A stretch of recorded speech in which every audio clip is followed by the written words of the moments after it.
Lo que Luisa encontró en esa cabaña va a destruirlo todo. Un trozo de tela, solo uno, aparentemente sin valor, pero en Valle Salvaje los pequeños detalles son los más peligrosos, y este fragmento de tejido podría probar lo que todos se niegan a escuchar desde el principio, que el bebé fue cambiado, que la verdad fue enterrada, y que quienes orquestaron esa mentira están más cerca del poder de lo que nadie imagina. Mientras tanto, Rafael acaba de soltar una bomba en la cara de su propio padre. Damaso está perdiendo el control, y Francisco vio algo que nunca debió haber visto. Valle Salvaje ya no está en equilibrio, está en caída libre. Luisa no debería haber vuelto a esa cabaña. Petra la había advertido. Bárbara transmitió la mensaje con toda la gravedad que merecía. La Santa Hermandad. 3 palabras bastaban en este valle para helar a cualquiera. Una denuncia y todo podía derrumbarse. Su reputación, su libertad, su vida. Pero Luisa no es cualquiera. No ha dormido bien desde hace varios días. No porque sea imprudente, sino porque sabe que hay algo oculto en esa cabaña de las parteras. Lo sintió la primera vez que puso un pie allí. El comportamiento de Pura era falso, demasiado controlado, demasiado perfecto, como alguien que interpreta un papel asignado y teme equivocarse de réplica. Esperó el momento adecuado, observó las idas y venidas, eligió la hora en que la cabaña estaría vacía, y cuando entró ya no era una visita, era una infiltración. Cada paso dentro de esa cabaña llevaba el peso de lo que arriesgaba. El silencio no era tranquilizador, era denso, casi vivo. Buscaba sin saber exactamente qué, algo que no encajara, algo que delatara una presencia ajena a ese espacio. Y lo encontró. Un trozo de tela, escondido en una cuna, casi invisible. Pero Luisa conoce la casa grande, conoce sus tejidos, sus materiales, sus colores. Ese tipo de tela no pertenece a una cabaña de parteras. No tiene nada que hacer allí, y sin embargo, está. Su respiración se aceleró, no de miedo, de certeza. Esa tela pudo servir para envolver a un bebé, para trasladarlo, para ocultarlo, y si llegó hasta esa cabaña, significa que alguien de la casa grande estuvo implicado, alguien con acceso, alguien que sabía exactamente lo que estaba haciendo. Por primera vez en todo este caso, Luisa tiene algo tangible en sus manos. No es una intuición, no es una sospecha, es una prueba. Pequeña, sí, pero real. El problema es que ese descubrimiento no la protege. Al contrario, la expone aún más.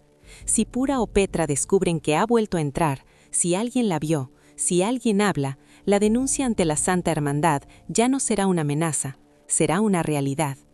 Luisa lo sabe, y aún así guarda la tela, porque en Valle Salvaje la verdad siempre ha tenido un precio, y ella está dispuesta a pagarlo. Mientras Luisa salía de esa cabaña con el corazón acelerado y los ojos fijos en el horizonte, en otro rincón del valle, la situación de Damaso alcanzó un punto crítico que nadie había anticipado. Alejo llegó con una noticia que no admitía interpretaciones optimistas. Los jornaleros habían desaparecido. Las tierras de Damaso estaban paralizadas. La cosecha que debía haberse iniciado permanecía intacta, abandonada, como si el tiempo se hubiera detenido de golpe. Damaso escuchó, y algo en él cambió. No era solo la pérdida económica, aunque eso ya era grave. Era el significado detrás de esa desaparición. En un entorno donde todo está cuidadosamente organizado, donde cada movimiento responde a una intención, la ausencia de los trabajadores no era un accidente, era una maniobra. Alguien había actuado deliberadamente para debilitarlo, para enviarle un mensaje claro: te estamos cercando. Y Damaso sabía quién. Sin perder tiempo, irrumpió en la conversación que José Luis mantenía con don Hernando, sin protocolo, sin rodeos. Le exigió una explicación directa sobre la desaparición de sus hombres. Su voz no temblaba, pero su mirada lo decía todo. Había llegado a un límite. Lo que encontró fue silencio. Ni José Luis ni don Hernando respondieron de inmediato. Ese silencio, calculado o no, fue interpretado por Damaso como una confirmación, no como una negación, y en ese instante la brecha entre ellos se volvió insalvable. Antes de marcharse, dejó una advertencia en el aire. No era una amenaza vacía, era una promesa de acción. Damaso ya no estaba dispuesto a jugar según las reglas de los demás. Algo en él había decidido que era hora de adelantarse, de golpear antes de ser golpeado. Pero actuar sin información completa es uno de los errores más peligrosos que puede cometer un hombre en su posición. Mercedes lo vio llegar, observó su estado, su inquietud, la tensión en cada gesto. Cuando él le confesó que no podía soportar más la situación, que sentía la necesidad de hacerlo estallar todo, ella comprendió que no estaba exagerando. Era un hombre al borde de una decisión que podría ser irreversible. Mientras tanto, Damaso buscó a Victoria. Le pidió que vigilara la casa grande, que le ayudara a descubrir quién estaba detrás de todo. Pero Victoria se encontraba en una posición complicada. Su relación con José Luis se había deteriorado hasta el punto en que apenas intercambiaban palabras. Esa distancia limitaba su capacidad de actuar. Y aún así, Damaso insistió. Le dejó claro que debía decidir de qué lado estaba. No era una sugerencia, era una exigencia. En Valle Salvaje, la neutralidad tiene fecha de expiración. Si todavía no te has suscrito al canal, este es el momento. Lo que viene a continuación va a cambiar todo lo que creías saber sobre estos personajes. Porque mientras Damaso presionaba a Victoria y Luisa guardaba su preciada tela, en el corazón de la familia estalló la revelación más explosiva del episodio. Rafael llevaba demasiado tiempo cargando con ese peso. La presión de José Luis era insoportable. La discusión sobre la custodia de María había llegado a un punto en que ya no podía defenderse sin revelar la verdad, porque la verdad era la única arma que le quedaba, y también la más peligrosa. Cuando finalmente habló, lo hizo sin rodeos. María no era hija de Julio, era suya. 4 palabras que cambiaban todo. José Luis no respondió de inmediato. El impacto fue demasiado grande para ser procesado en segundos. Toda la imagen que tenía de su familia, de su linaje, de su nuera Adriana, se derrumbaba en un instante. No solo porque su hijo Rafael hubiera tenido una relación con Adriana, sino porque esa relación había producido una hija que él había criado como nieta sin saber la verdad, una hija que su hijo Julio había reconocido como propia sin serlo. La respuesta de José Luis no fue verbal, fue un golpe. Directo, visceral. La reacción de un hombre que no sabe cómo contener lo que acaba de recibir. Rafael no se defendió, no respondió con violencia. Había tomado la decisión de decir la verdad y estaba dispuesto a asumir las consecuencias. Sabía que ese momento cambiaría su posición dentro de la familia, pero también sabía que ya no podía seguir viviendo en la mentira. Lo que ninguno de los dos mencionó en ese instante era el nombre que flotaba sobre toda la conversación: Adriana. Incluso después de su muerte, ella seguía siendo el centro de la historia. Había intentado en vida que la verdad saliera a la luz. No lo había conseguido. Pero ahora, a través de la confesión de Rafael, su voluntad se imponía desde la ausencia, como si hubiera esperado el momento exacto para que todo se supiera. José Luis, incapaz de procesar la situación solo, decidió hablar con Victoria.